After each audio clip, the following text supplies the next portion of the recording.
Bismillahirrahmanirrahim. Assalamualaikum warahmatullahi wabarakatuh. Welcome back on my YouTube channel dan selamat datang kembali di perkuliahan embrio bagi hewan pertemuan kedua. Apa kabar kalian semuanya?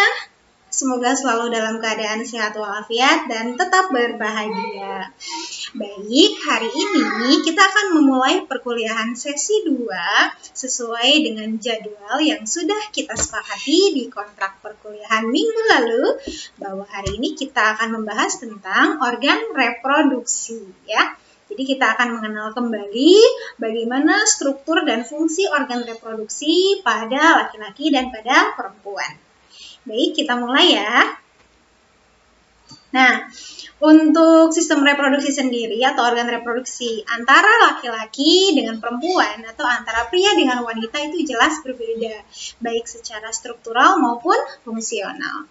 Tapi tentunya ada kemiripan fungsi. Misal, kalau pada perempuan kita ada ovarium, maka pada laki-laki kita punya testis yang sama-sama perannya untuk memproduksi gamet. Seperti itu ya.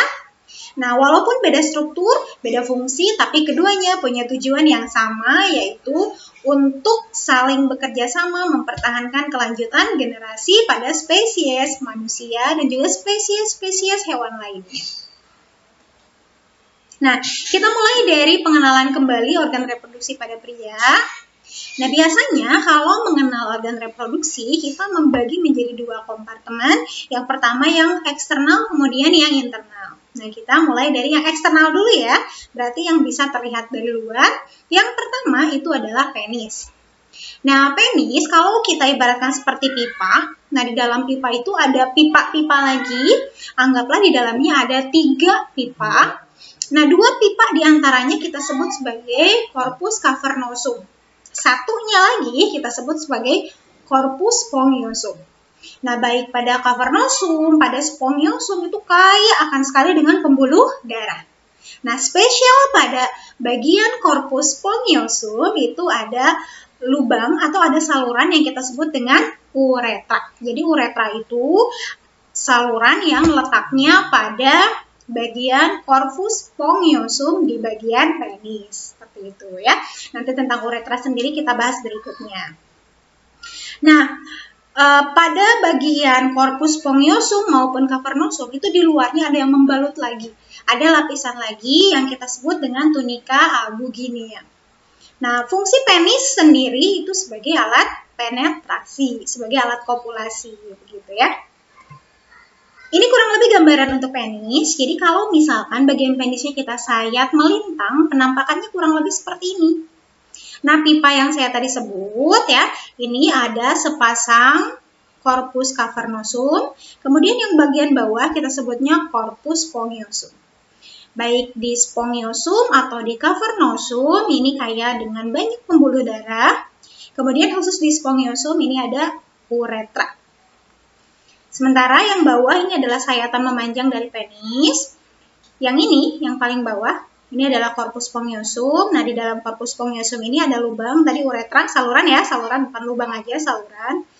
Lalu yang lebih atasnya ini yang disebut dengan corpus cavernosum. Oke, bisa kita lanjut ya. Yang kedua, organ eksternal kedua yaitu skrotum. Skrotum biasanya kita kenal sebagai pembungkus dari testis. Nah, untuk skrotum sendiri letaknya itu menggantung di bawah perut. Dan skrotum dia membungkus 2 buah testis. Testis itu kan ada 2 ya, ada kanan ada kiri, dibungkus oleh skrotum. Kemudian antara ruang kanan dan ruang kiri dipisahkan oleh sekat yang kita sebut sebagai septum. Nah, untuk skrotum ini sendiri sebetulnya nanti ada kaitannya dengan spermatogenesis ya. Maksudnya seperti apa? Nanti kita bahas. Oke. Saya mau tanya dulu khusus nih untuk mahasiswa laki-laki. Apakah skrotum Anda bisa digerakkan? Silakan jawab. Ya, apakah itu mitos atau fakta? Yang jelas adalah fakta bahwa skrotum laki-laki itu bisa digerakkan ya. Testisnya juga bisa digerakkan baik secara sadar maupun tidak sadar. Kalau misalkan secara sadar ya artinya digerakkan dengan keinginan kita. Bukan kita, keinginan yang memiliki testis. Keinginan laki-laki misalkan mau menggerakkan testisnya itu bisa. ya, ataupun secara tidak sadar, misalkan dalam kondisi dingin itu tiba-tiba kok testisnya atau skrotumnya mengkerut atau keriput gitu ya, itu kenapa?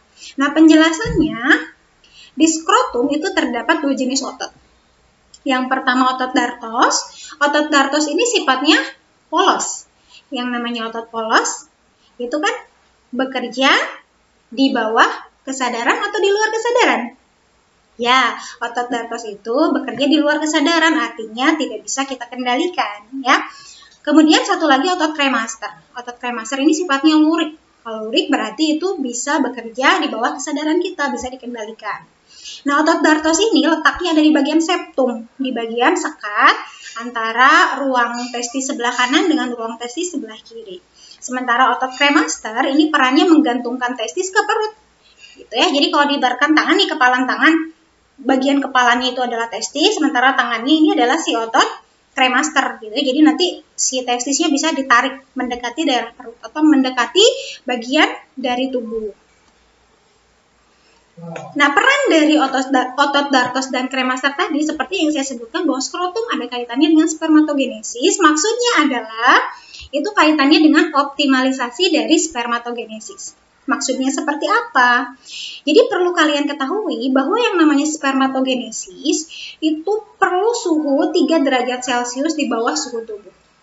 Ya, jadi itu nanti pergerakan si otot-otot tadi yang akan mengendalikan suhu. Misal seperti ini. Tadi saya sebutkan kalau misalkan ketika dingin biasanya testis atau skrotum laki-laki itu mengkerut atau keriput. Kenapa bisa demikian? Di luar kan dingin. Sementara untuk spermatogenesis perlu suhu yang ibaratnya lebih hangat gitu ya. Maka apa yang terjadi? Pasti tubuh akan mengupayakan supaya testisnya ditarik mendekati tubuh gitu ya, biar lebih hangat. Nah, caranya dengan seperti apa? Otot dartosnya kontraksi. Kalau otot dartos kontraksi berarti skrotumnya itu bisa jadi keriput gitu ya, kemudian testis didorong mendekati tubuh. Begitu juga dengan otot kremaster, dia juga ikut kontraksi, menarik testis mendekati ke arah tubuh sehingga suhunya menjadi lebih hangat gitu ya. Nah, kalau misalkan di luarnya panas berarti didorong lebih keluar mendekati suhu tubuh, menjauhi suhu tubuh gitu ya. Keren sekali kan pengaturan yang diberikan oleh Allah Subhanahu wa taala hanya lewat otot saja. Oke, ini visualisasi dari organ reproduksi pria. Tadi yang sudah dibahas adalah penis, kemudian bagian skrotumnya. Nah, nanti berikutnya yang akan dibahas itu bagian internal. Saya jelaskan sedikit saja dulu, kita flashback sama-sama. Bagian internal nanti ada testis, kemudian di atasnya ada epididymis, kemudian lanjut ke saluran yang kita sebut sebagai vas deferens. Ya, kemudian nanti uretra sepanjang ini sampai ke lubang terakhir uretra. Ya, bagian-bagian lain juga akan kita bahas. Oke, organ reproduksi internal yang pertama itu adalah testis.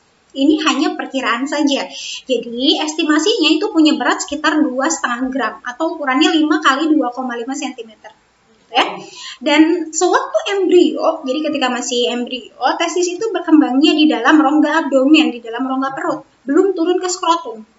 Testis ini akan turun ke skrotum ketika umur janin 7 bulan, ya, kisaran umur janin 7 bulan, maka itu akan turun testisnya ke skrotum lewat salurannya. Salurannya kita sebut kanalis inguinalis, begitu ya. So, kalau misalkan testis itu asalnya berkembang di dalam rongga abdomen, berarti bisa ada kemungkinan bahwa testisnya tidak berhasil turun ke skrotum. Begitu kan? Ya, betul ada. Nah, kelainan tersebut kita sebut sebagai kriptorhidisme. Jadi, kriptorhidisme itu keadaan ketika testis laki-laki dia tetap berada di rongga abdomen atau adanya di kanalis inguinalis. Jadi, tidak masuk ke dalam skrotum gitu ya. Sehingga nih calon emak-emak nanti ataupun bapak-bapak kalau punya anak laki-laki ketika sudah terlahir itu betul-betul harus di cross check, salah satunya berkaitan dengan organ reproduksinya. Dilihat apakah testisnya itu masuk ke skrotum, dalam arti bisa teraba atau tidak gitu ya. Kalau misalkan tidak, berarti kemungkinan besar terjadi kriptorhidisme. Begitu juga pengawasan orang tua nih, kalau ada anak laki-laki, misalkan nih anak kita main sama temannya nih lagi main bola, itu juga harus diawasi. Karena khawatir misalkan terjadi suatu insiden yang menyebabkan tertendang nih sama kaki temannya gitu, niatnya mau nendang bola, kenanya ke testis, testisnya kedorong